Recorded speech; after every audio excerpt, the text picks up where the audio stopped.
हिंदू आप केवल दो समय होते हैं, जब आपको वोट डालना हो तो आप हिंदू हो जाते हैं, या जब दंगे हो उस समय आपको हिंदू बना दिया जाता है। लेकिन जब शिक्षा की बात हो, जब रोजगार की बात हो, तब फिर आप हिंदू नहीं होते, तब फिर आपको जातियों से संबोधित किया जाता है। और इतना ही नहीं, आरक्षण का जो प्रावधान था, एक दौर था दलितों को सबसे पहले मिला, SC ST को, तो समाज में चलता था कि साहब ये तो सरकारी दामाद हैं। क्यों? क्योंकि उनको शिक्षा में और नौकरियों में आरक्षण मिला हुआ है। उसके खिलाफ भी पूरा नैरेटिव उस समय, पूरा माहौल तैयार किया गया, और वो किसके मन में किया गया? OBC के मन में। गुजरात में 1970 के दशक में दलितों के खिलाफ जो दंगे हुए थे, जो हत्याएं हुई थी, उसमें OBC को इन्वॉल्व किया गया था। लेकिन जब 90 के दशक में वही OBC को आरक्षण मिलता है, तो ये सब OBC के खिलाफ खड़े हो जाते हैं, क्योंकि इनको ये बर्दाश्त नहीं है कि कोई दलित और पिछड़ा हमारे बगल में आकर के कुर्सी पर बैठ जाए। और मैं समझता हूं कि जो जिस बात को बाबा साहब ने कहा था कि राजनीतिक आजादी तो मिल गई है, लेकिन सवाल सामाजिक आजादी का है, सामाजिक लोकतंत्र का है।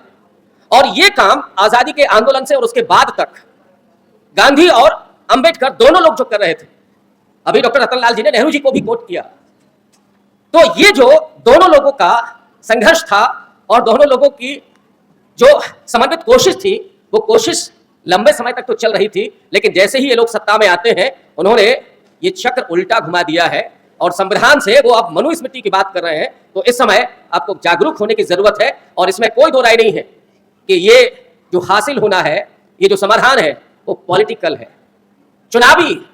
और जब तक आप इनको हराएंगे नहीं, तब तक इनका दिमाग ठिकाने पर नहीं आएगा। इस समय डॉक्टर रतनलाल जी ब्राह्मण चिंतक हो गए, और ये बड़ी अच्छी बात है कि वो जितनी चिंता इस देश के बहुजनों की कर रहे हैं, उतनी ही चिंता उस पूरे हिंदू राष्ट्र के फिनोमिना में फंसे हुए उन ब्राह्मणों की कर रहे हैं कि जो कलम छोड़ करके फरसा हाथ में लेकर के घूम रहे हैं। हम लोग तो विश्वविद्यालय से जुड़े हुए हैं। एक दौर था, और ज्यादा दूर नहीं, मुश्किल से अब 1 दशक पहले, जब ब्राह्मण बच्चे आगे की कुर्सियों पर बैठते थे पढ़ने के लिए, आगे बेंचों पर बैठते थे। अब वो कहां होते हैं ये हम लोग जानते हैं, डॉक्टर सूरज मंडल जी जानते हैं। तो ये जो फोरम है, मैं सबसे पहले तो अपने आयोजकों का बहुत शुक्रिया अदा करूंगा कि उन्होंने मुझे बात रखने का अवसर दिया। तो बात तो इस देश के संविधान की होगी, और यहां जहां आप बैठे हुए हैं, बहुत दूर से लोग आए हैं, और सबसे अच्छी बात है कि माताएं बहनें बहुत बड़ी संख्या में हैं, आमतौर पर जो नहीं दिखती हैं उन सभाओं में। और जब मैं उनको देख रहा था तो मैं महसूस कर रहा था बाबा साहब अम्बेडकर के अपने जीवन को, उनकी पत्नी माता रमाबाई अम्बेडकर को, कि उन दोनों लोगों ने उस समय इस देश के 8 करोड़ दलितों की सुरक्षा के लिए अपने 3 बच्चों की जिंदगी कुर्बान कर दी। और माताबाई रमा अम्बेडकर ने बाबा साहब के कंधों पर यह जिम्मेदारी डाल दी कि आप पढ़िए और आप देश में आकर के दलितों के उत्थान के लिए काम कीजिए। और वो जो करती थी, जब बाबा साहब पढ़ाई कर रहे थे, तो वो उपले पाथ करके, कंडे पाथ करके, उनको बेच करके पैसा भेज रही थी बाबा साहब को पढ़ाई के लिए। और वो रिप्रेजेंटेशन, उन महिलाओं की भूमिका, और यही वजह है कि बाबा साहब ने महिलाओं के अधिकार पर बहुत ज्यादा जोर दिया और रिजाइन भी इसी मुद्दे पर किया था।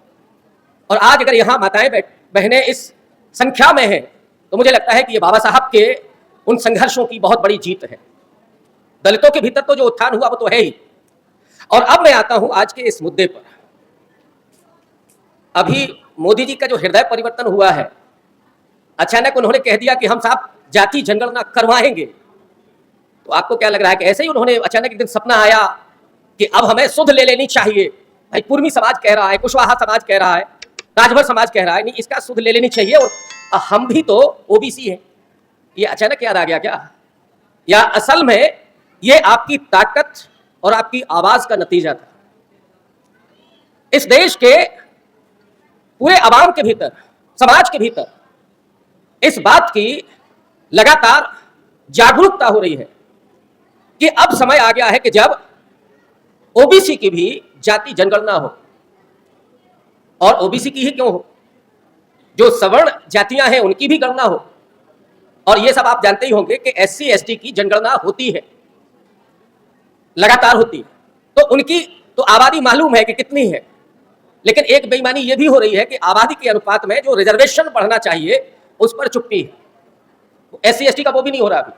लेकिन असली मसला तो ओबीसी समाज का और अगड़ी जातियों का, क्योंकि एक बिंदु जो आपने लिखा है कि बड़ी खामोशी के साथ जो 10% EWS आरक्षण दिया गया, ये एक तो संवैधानिक रूप से ही गलत था।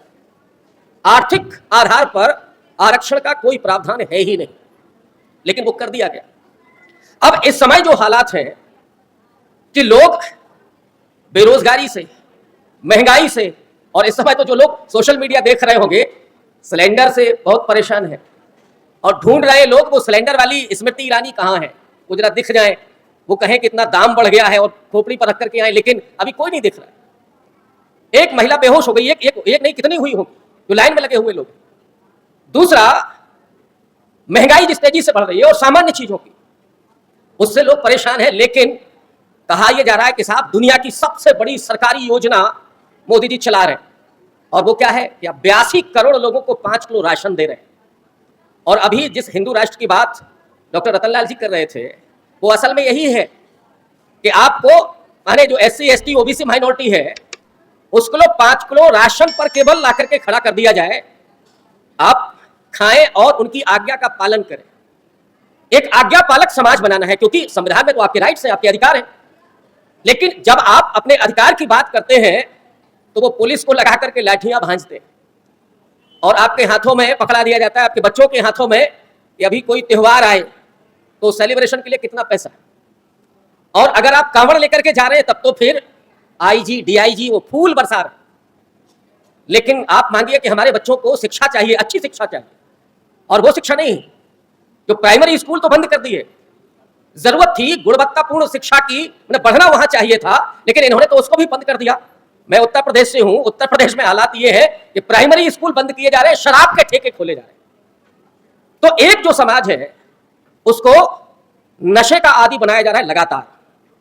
और एक जिस मुस्लिम समाज की बात की जा रही थी उसमें तो उनको डरा करके, लाठियां भांज करके, तो एक को डरा करके दूसरे को नशे का आदी बना करके आप काम करें।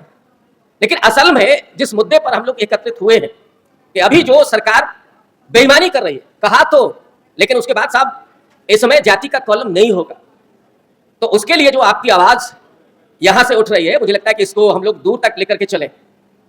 और जिस मंडल पार्ट 2 की बात हो रही है, जिस सामाजिक न्याय की बात हो रही है, जिस संविधान को ठीक ढंग से लागू करने की बात हो रही है, उसके लिए आपकी जागरूकता, आपका संघर्ष और आपकी इसी तरह से एकाग्रता ये बेहद जरूरी है।